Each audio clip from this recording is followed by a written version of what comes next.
Un cordial saludo a todos los oyentes de Radio María. Un día más, con la gracia del Señor, proseguimos el comentario del Catecismo de nuestra Madre Iglesia.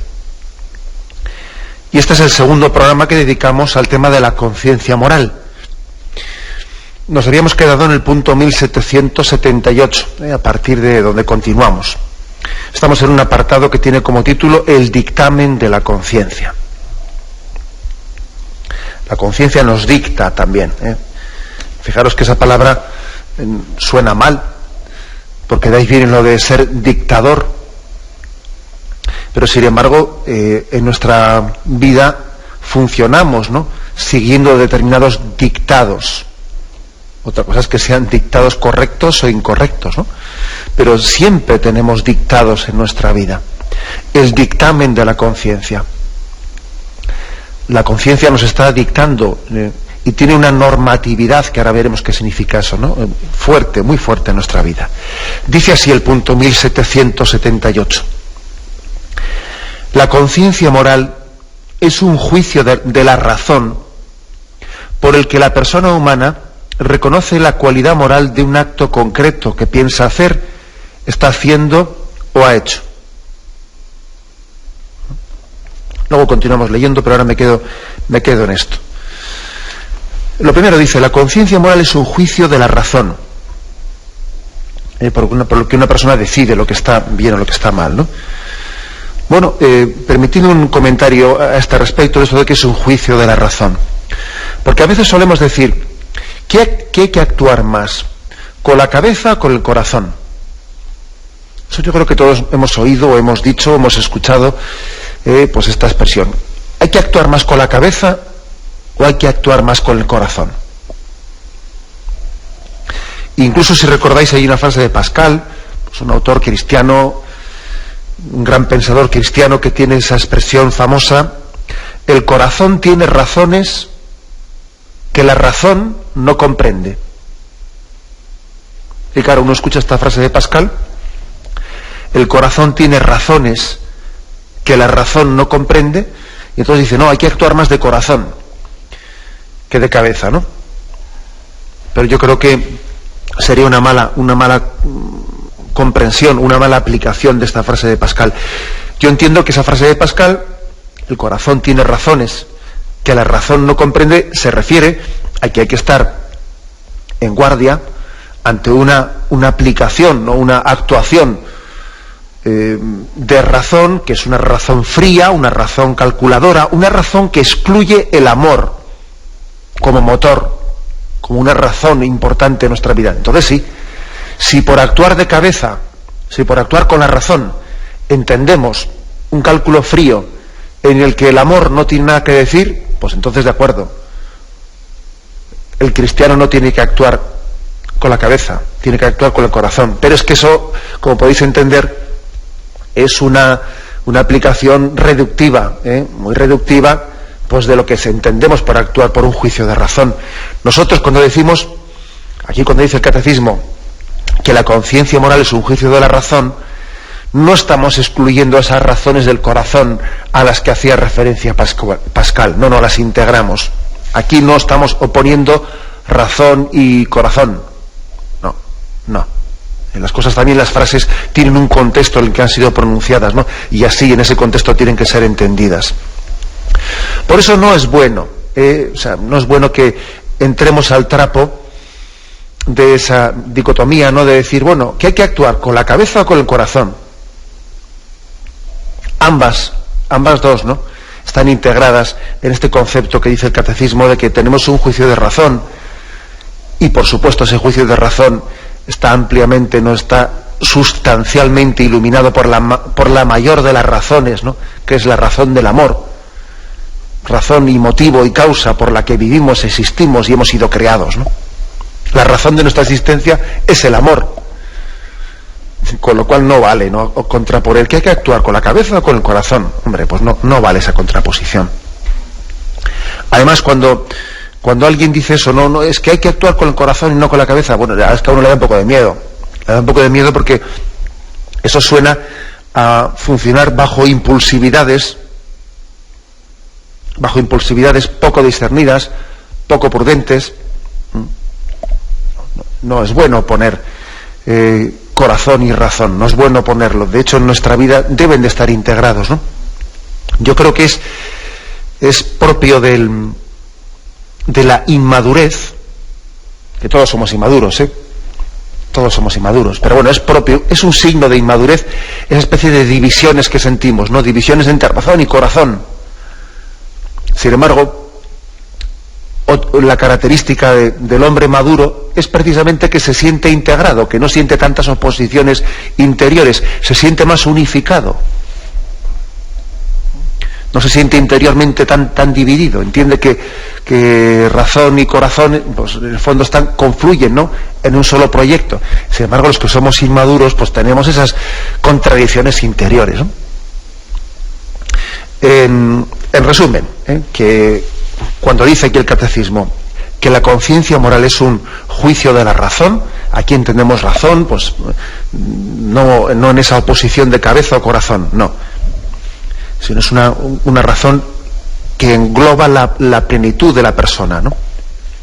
Y continúa la frase: es un juicio de la razón por el que la persona humana reconoce la cualidad moral de un acto concreto que piensa hacer, que está haciendo o que ha hecho. Es decir, nos damos cuenta, bajo ese juicio de la razón, ¿no?, pues nos damos cuenta de que esto que he hecho no era indiferente, era moralmente bueno, era moralmente malo. Bien sea algo que hice, que estoy haciendo o que voy a hacer. Porque la conciencia puede estar dando su dictamen, puede estar enjuiciando un acto, en el mismo momento que lo estoy haciendo, a posteriori, porque lo hice ya y me está remordiendo, o estoy aprobando en mi conciencia hoy lo que hice ayer, o también estoy incluso previendo, ¿no? Estoy haciendo un juicio de conciencia de algo que puede pasar, de algo que va a venir, y lo estoy pensando, si es bueno o es malo. O sea, la conciencia también prevé ciertas cosas, ¿no? Por una parte, que la conciencia actúe a priori, ¿no?, que la conciencia actúe antes de que un acto venga, es bueno, puede ser bueno. Puede ser bueno porque es verdad que si ciertas situaciones nos pillan desprevenidos, casi no tenemos tiempo de pensarnos cuál es la manera correcta de actuar. A veces, por ejemplo, uno se encuentra con una persona pues con la que ha habido un problemilla o alguna situación delicada, que él ve que tiene alguna obligación de conciencia de decirle, que debería de decirle algo con delicadeza, pero que tiene una obligación de llamarle la atención sobre un aspecto, lo otro, lo demás allá, ¿no? Y como le ha pillado desprevenido la cosa, no ha tenido el tiempo debido de reaccionar, y por eso a veces la conciencia se adelanta y dice, ¿cómo debería de actuar yo en esta situación? Pues igual debería de hacerlo así y así, no dejarme llevar por la cobardía de no decir nada, y le digo una cosa. O sea, es decir, cuando la conciencia se adelanta, va por delante, ¿no?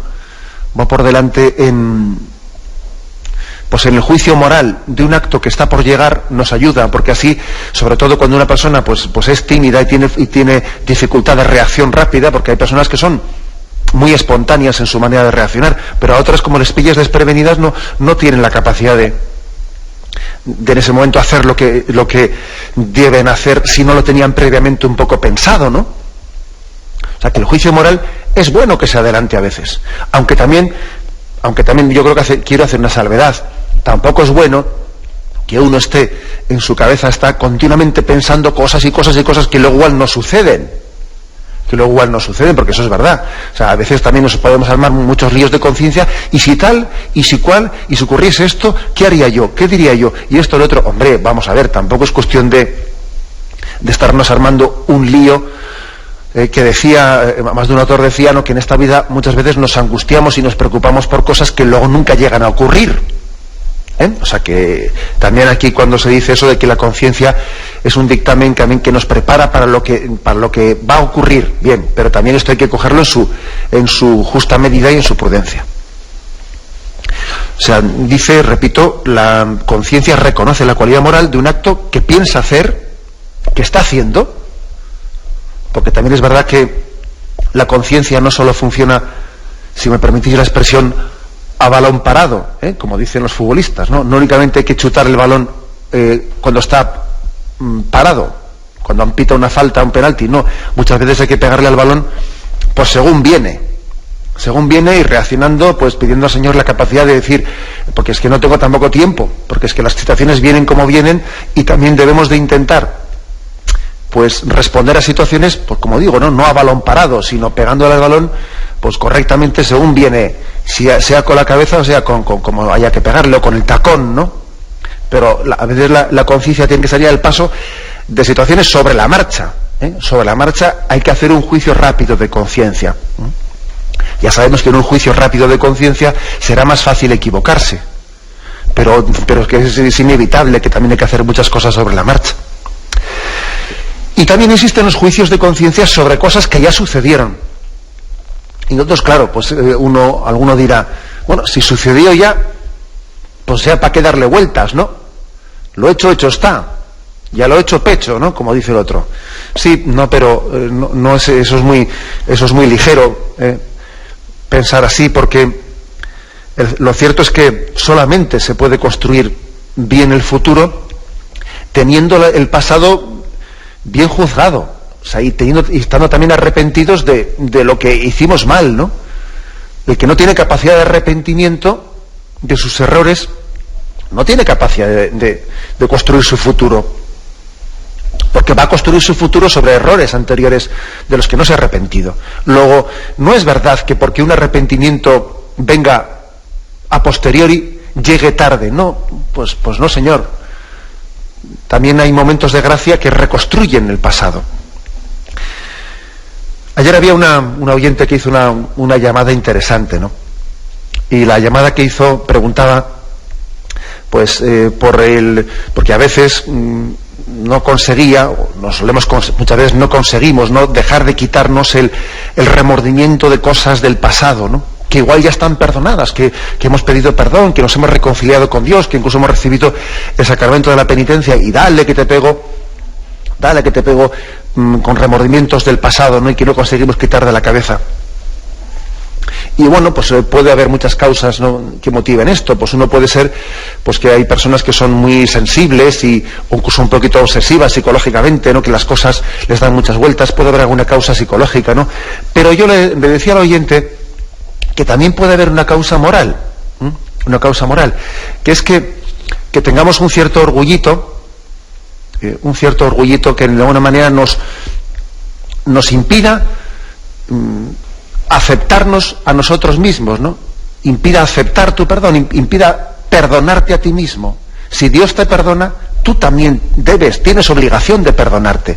No tener ese orgullito herido de decir, ay, la fastidié, mira, pero qué mal lo hice, pero cómo pude hacer aquello, que en el fondo es un orgullito de haber quedado mal, o haber procedido mal, no haber sido perfecto. Ese es un mal remordimiento de conciencia. Ese es un signo de que ese remordimiento de conciencia no es sano. No es sano. O sea, el remordimiento de conciencia, cuando me lleva a machacarme y dale que te pego, no es un remordimiento de conciencia sano. En el fondo es un orgullo disfrazado de remordimiento de conciencia. Es un orgullo que se disfraza de humildad. Para decir, ay, qué maldito, ay. No, déjate de lamentaciones.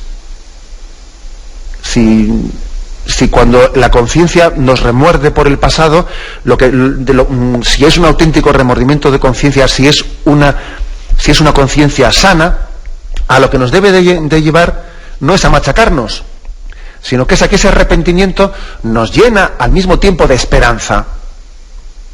El arrepentimiento cristiano es aquel que mezcla la pena y la alegría. Si alguien quieres discernir cuando un remordimiento o cuando un arrepentimiento es cristiano o no lo es, aquí tiene un buen indicativo para discernir. Si su arrepentimiento es un arrepentimiento que lo que le hace es machacarle, y él ya pidió perdón, pero ahí está dándole vueltas y lamentándose, ese arrepentimiento no es cristiano. Ahora bien, si el arrepentimiento a alguien, al mismo tiempo que le lleva a llorar sus pecados, le lleva también a gozar y a y a tener una alegría interior impresionante, no fruto de la esperanza que le da de comenzar una vida nueva, ese arrepentimiento es cristiano. El remordimiento de conciencia, pues, debe de estar también caracterizado por la luz de la esperanza, porque Dios no nos ilumina el pasado para que nos machaquemos, sino si nos hace ver el pasado, es para que viendo el pasado le demos gracias a Dios infinitamente por el futuro que Él quiere abrirnos y construirnos. Hay aquí un discernimiento importante, ¿no? Por eso el juicio de conciencia, pues no solo debe de iluminar no solo debe de juzgar sobre actos que estén por llegar, ¿no? Y tampoco debe de juzgar exclusivamente por actos que estemos haciendo sobre la marcha, sino también el juicio de conciencia debe también de referirse a actos anteriores, pasados, porque, pues como digo, porque es muy importante que el futuro de nuestra vida esté cimentado sobre cimientos firmes, ¿no? Y un cimiento firme es también el arrepentimiento de los errores que hemos podido cometer en el pasado. Bien, tenemos un momento de reflexión y continuamos enseguida. Continuamos leyendo este punto 1778 que habíamos dejado a medias. Habíamos comentado la primera frase, la conciencia moral es un juicio de la razón por el que la persona humana reconoce la cualidad moral de un acto concreto que piensa hacer, que está haciendo o que ha hecho. Y continúa, en todo lo que dice y hace, el hombre está obligado a seguir fielmente lo que sabe que es justo y recto. Mediante el dictamen de su conciencia, el hombre percibe y reconoce las prescripciones de la ley divina. Aquí subrayaría yo sobre todo el hecho de que tenemos una obligación. El hombre está obligado a seguir lo que en su conciencia sabe que es justo y es recto. Nos obliga a la conciencia, o mejor dicho, nos obliga a la verdad a través de la conciencia. Es la verdad la que nos obliga. El imperativo moral, ¿no?, es la verdad y la caridad que se manifiesta a través de la conciencia. Como ayer decía, no es que sea el altavoz el que nos obligue, no, es la voz que se expresa a través de ese altavoz. Es la verdad, es el amor, la que nos está obligando a través del juicio de conciencia.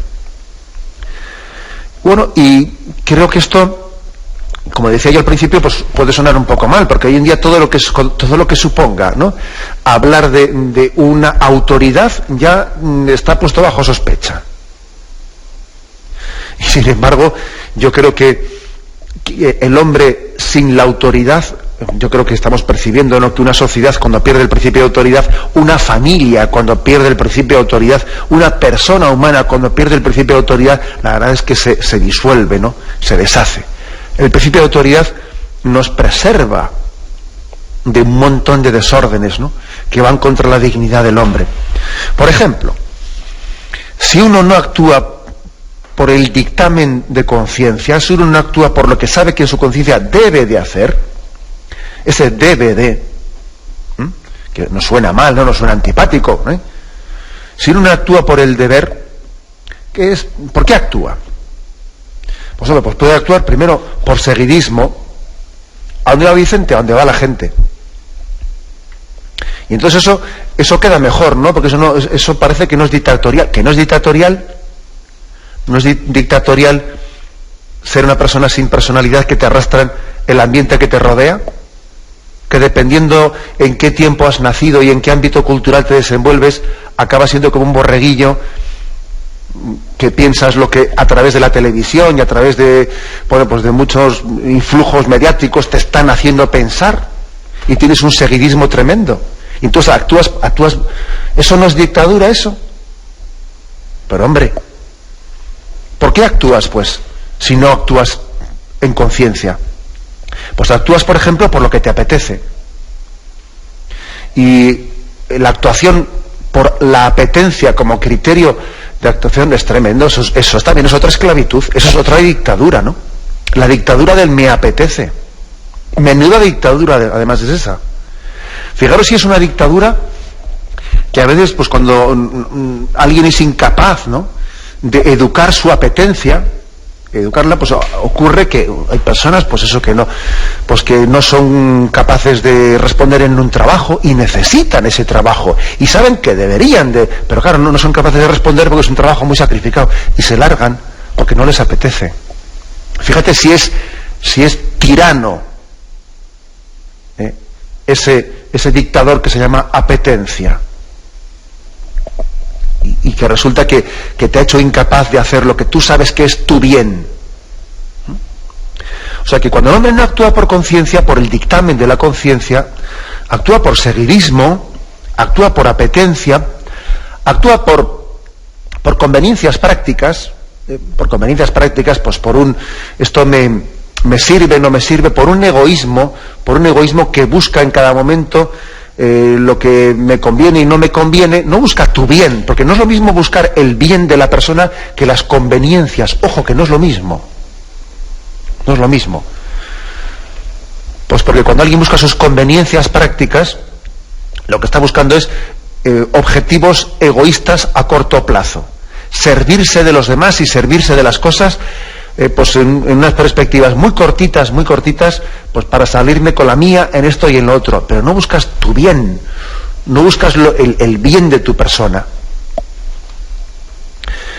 Luego, no tenemos que tener ningún complejo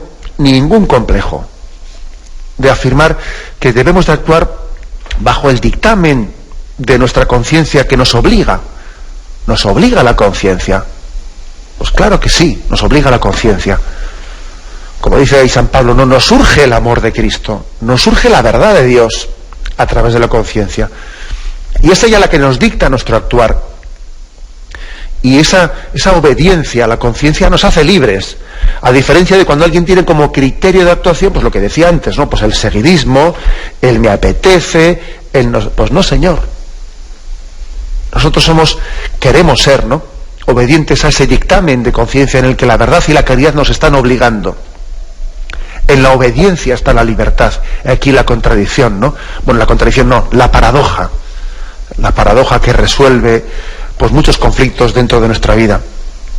De hecho, yo siempre suelo decir que no ha habido persona en este mundo más libre que aquella que se dijo: he aquí la esclava del Señor. Más libre que esa no ha habido ninguna. Y bien, continúa este punto del catecismo en 1778 con una cita del cardenal Newman, un gran autor del siglo XIX, un anglicano, un pastor anglicano que se convirtió al catolicismo, llegó a ser cardenal en la Iglesia Católica, un gran pensador, del cual también este catecismo recoge muchas citas suyas, ¿no?, que son hermosísimas. Bien, pues es una cita del cardenal Newman en una carta al duque de Norfolk, que dice así: la conciencia es una ley de nuestro espíritu que va más allá de él, o sea, más allá de nuestro espíritu. Nos da órdenes, significa responsabilidad y deber, temor y esperanza. La conciencia es la mensajera del que tanto en el mundo de la naturaleza como en el de la gracia, a través de un velo nos habla, nos instruye y nos gobierna. La conciencia es el primero de todos los vicarios de Cristo. Bueno, de este texto del cardenal Newman yo destacaría el hecho de que se le describe, ¿no?, a la conciencia como ley de nuestro espíritu. Ley de nuestro espíritu, esa ley interior, ese órgano interior que en ese espíritu del hombre está decidiendo, está haciendo un juicio moral concreto, ¿no? Dice algo interesante que yo creo que es una matización que hasta ahora no se había hecho en estos puntos de catecismo, que es mensajera tanto en el mundo de la naturaleza como en el de la gracia. ¿Qué quiere decir esto? Pues quiere decir que la conciencia está por una parte dictándonos, recordándonos aquello que es de ley natural, aquello que todos tenemos escrito, ¿no?, como ley natural en nuestro interior, en nuestra conciencia, aquello que todo ser humano tiene escrito, que es la búsqueda del bien, el evitar el mal, lo que es de ley natural, ¿no? Por eso dice que es mensajero del mundo de la naturaleza, pero también de la gracia. Y de la gracia se refiere a que si, por ejemplo, alguien ha sido educado cristianamente, como lo hemos sido pues nosotros, ¿no? O la mayoría de los que estamos escuchando este programa, hemos sido educados cristianamente, entonces la conciencia a nosotros no solo nos está recordando lo que por ley natural todos los hombres tenemos escritos dentro de nuestro corazón, sino que también la conciencia nos está educando conforme esos principios cristianos que se nos han transmitido en la educación religiosa. Las dos cosas, ¿eh? La conciencia no solo es mensajera del mundo, de la naturaleza, de la ley natural, también la conciencia es mensajera de esa educación religiosa que hemos recibido. Y de que lógicamente tenemos que responder ante Dios, ante nosotros mismos y ante los demás, conforme a esos criterios en los que hemos sido educados y que hemos entendido que eran buenos, que nuestra conciencia, según íbamos siendo educados, entendíamos que eran buenos. Hombre, es verdad también que puede ocurrir que una conciencia pueda rechazar una educación que entiende que no es buena, que se le está dando. Podría ocurrir tal cosa. Pero bueno, de eso ya tendremos ocasión de hablar más adelante, porque también hay otros capítulos en los que se habla de la decisión de conciencia, el juicio erróneo y cosas por el estilo. Ahora no toca eso. Esta afirmación del cardenal Newman pues es interesante porque describe la conciencia como mensajera del mundo de la naturaleza y también del mundo de la gracia. Termina diciendo que la conciencia es el primero de los vicarios de Cristo. Y nos puede llamar la atención esa expresión, porque al Papa le llamamos el vicario de Cristo en la tierra. También le llamamos a los sacerdotes, en algunos lugares hay costumbre de llamarles el vicario parroquial. La palabra vicario pues es una referencia a alguien que representa, que hace presente. No es alguien que suple al otro, ojo, La palabra vicario no es, por ejemplo, el vicario de Cristo en la tierra, no hay que entenderlo como que el Papa suple a Jesucristo. No, suple a Jesucristo no. A Jesucristo no le suple nadie. Vicario no es en vez de, sino vicario es hacer visible, hacer sacramentalmente presente, hacernos cercano, hacerlo tangible, recordarnos su presencia. Eso significa vicario. Por lo tanto, es un matiz importante que hay que hacer bien. Bueno, pues si el Papa es vicario de Cristo en la tierra, si también los sacerdotes, ¿no?, pues tienen ese ser vicarios, y también los padres son vicarios de Dios para sus hijos, lo son. También, dice el cardenal Newman, la conciencia es el primer vicario de Cristo. ¿Por qué le llama primer? Pues porque es el más inmediato. Es el más inmediato. Pues porque para ponerte ante Dios en tu conciencia no necesitas ni de ir a Roma a escucharle al Papa. No, es la instancia que tiene Cristo dentro de ti, la más inmediata, a través de la cual sale a tu encuentro, vamos, sin necesidad de que vayas ni siquiera a ningún lugar. Es la instancia más inmediata de Cristo, es la presencia vicaria más inmediata que tenemos junto a nosotros. Bien, tenemos un momento de reflexión y continuaremos enseguida. Continuamos con el punto 1779. En este comentario del Catecismo, unos puntos centrados sobre el dictamen de la conciencia. Y dice así este punto: es preciso que cada uno preste mucha atención a sí mismo para oír y seguir la voz de su conciencia. Esta exigencia de interioridad es tanto más necesaria cuanto que la vida nos impulsa con frecuencia a prescindir de toda reflexión, examen o interiorización. Muy interesante esto que dice aquí el Catecismo, de que la vida nos impulsa con frecuencia a prescindir de toda reflexión, examen o interiorización. Es que basta ver un poco el mundo que nos rodea, que parece que es un mundo que está pensado, ha sido diseñado para que no pensemos. Un mundo diseñado para que estés totalmente disipado y no tengas tiempo a hacerte preguntas. Parece que uno ve como que la gente va por la calle con los auriculares puestos, ¿no?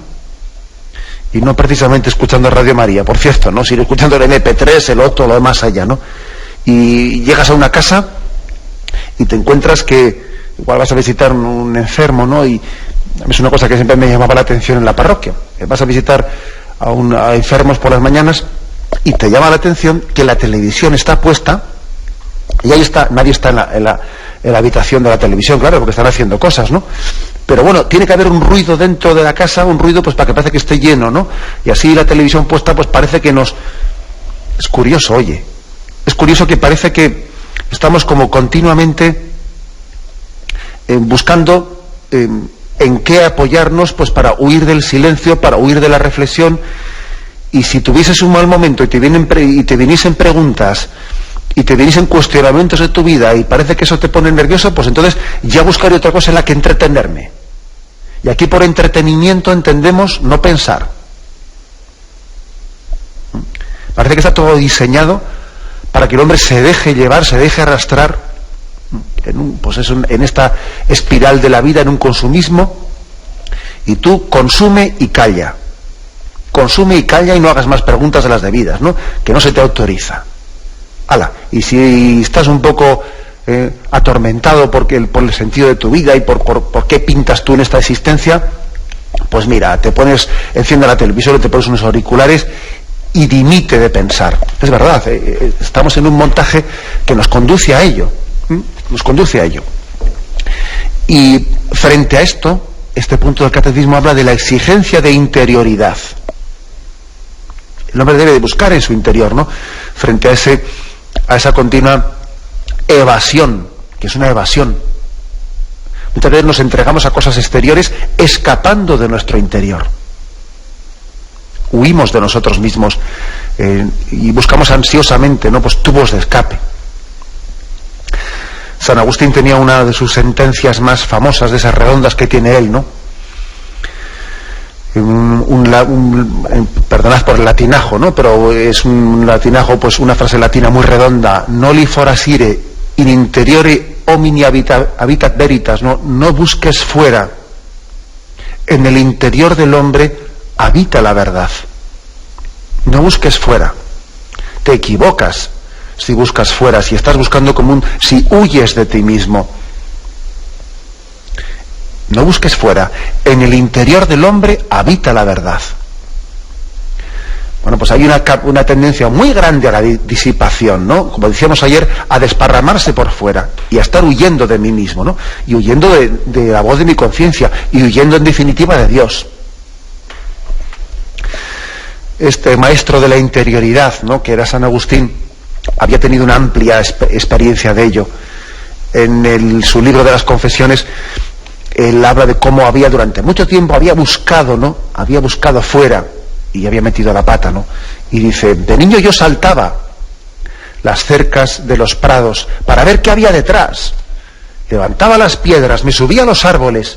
Las lechuzas sabían de mis rondas de noche y mis sueños el mar. De las flores del campo no voy a hablarte, ni de cómo frustraban mis esperanzas al marchitarse. Y los astros y el fuego, todos decían que no eran la belleza, que había algo más hermoso, que la hermosura, que había algo más hermoso que la hermosura que yo veía. ¿Cuántas mañanas preguntándole al viento, al agua, al fuego? Hasta que finalmente, ¿no?, pues San Agustín se dice: no busques fuera, en el interior habita la plenitud de la verdad. Bien, esta es una llamada a la interioridad, una llamada a la interioridad frente a la cual tenemos que también preservarla. Yo creo que una aplicación concreta de esto sería el que no tengamos miedo a los silencios, por ejemplo. No tener miedo a los silencios. Qué importante es que, digo como aplicación concreta, ¿no?, que sepamos también tener momentos de ponernos delante de Dios y sencillamente hacerle preguntas al Señor como: Señor, primero, que a gusto estoy contigo, ¿no?, que bien se está aquí. Y también preguntarle: ¿estás tú a gusto con mi vida? ¿Es mi vida conforme a tus designios, Señor? Inspírame tus... Es decir, también tener momentos en los que uno le deje hablar a Dios. A veces hay que decir: oye, pero cállate un momento, ¿no? Pero deja hablar. Déjale que él también, si tiene que susurrarte, decirte algo, si tiene que indicarte algo, oye, dale margen a ello, ¿no? Dale margen. Tener momentos de interioridad, ¿no? No que seamos nosotros mismos los que estemos marcando, ¿no? aquí hay una cita, en este punto 1779, una cita de San Agustín, que recoge el catecismo, porque estas anteriores que he dicho, bueno, pues no están puestas en este punto, las he añadido yo, pero la cita de San Agustín que recoge este punto es la siguiente: retorna a tu conciencia, interrógala. Retornad, hermanos, al interior, y en todo lo que hagáis mirad al testigo, Dios. Vuelve a tu interior, y dice, interrógate, ¿no? Y en todo lo que hagas mira al testigo. ¿Qué quiere decir eso? Pues que verdaderamente todas las cosas, seamos o no seamos conscientes de ello, todas las cosas las hacemos ante un testigo. Y si en tu conciencia Dios no es tu testigo, si Dios no es tu público, va a ocurrir que ese puesto lo va a ocupar tu propia vanidad, el sentirte complacido pues por cómo te miran, cómo te aplauden, cómo te aprueban. Si Dios no es tu público, que te quede claro que lo van a ser otros. Si yo no actúo en mi conciencia teniéndole a Dios por testigo, lo van a ocupar otros ese puesto, ¿no? Yo a veces a los jóvenes les he puesto un ejemplo así gráfico de esos, no sé, a veces recurres a imágenes o a ejemplos de esos que intenten entrar por los ojos, ¿no? Y igual les he dicho a los jóvenes, bueno, tú imagínate que estás en el centro de un campo de fútbol y que te estás allí, bueno, y sientes un poco la presión, ¿no? La presión de que hay decenas de miles de personas que están en un campo grandísimo de estos que te están mirando, y hay a la derecha, pues ahí está todo lleno de personas que te miran, y tú sientes el peso de todas esas miradas, porque estás tú solo en medio del campo de fútbol, ¿no? Todos te están mirando. Y al otro lado del campo, el graderío contrario está totalmente vacío. Bueno, mejor dicho, sí que hay una persona, solo hay una, que es Jesucristo, y Él también te mira. Entonces, al final, la pregunta clave de nuestra vida es: ¿a mí qué me importa más? ¿A mí qué me condiciona más? ¿A mí qué me mueve más? ¿Cómo me miran esos 20.000 que están en ese graderío que me están mirando? ¿O cómo me mira el Señor que está Él solo al otro lado mirándome? O sea, ¿quién es mi público? ¿Quién es el testigo de mi vida, en mi conciencia? ¿Cuál es el punto de referencia ante el que responde mi conciencia? Y yo creo que no seremos nunca libres, ¿no? Mientras que no digamos y no confesemos que Dios es mi público y Él es el testigo de mi vida, ¿no? Y eso será verdaderamente liberador para poder vivir y proceder en conciencia, ¿no? Solo así podemos seguir su voluntad con fidelidad. Bien, lo dejamos aquí. Hemos hecho el comentario de estos dos puntos en 1778 y 1779. Bien, me despido con la bendición de Dios Todopoderoso. Padre, Hijo y Espíritu Santo, descienda sobre vosotros. Alabado sea Jesucristo.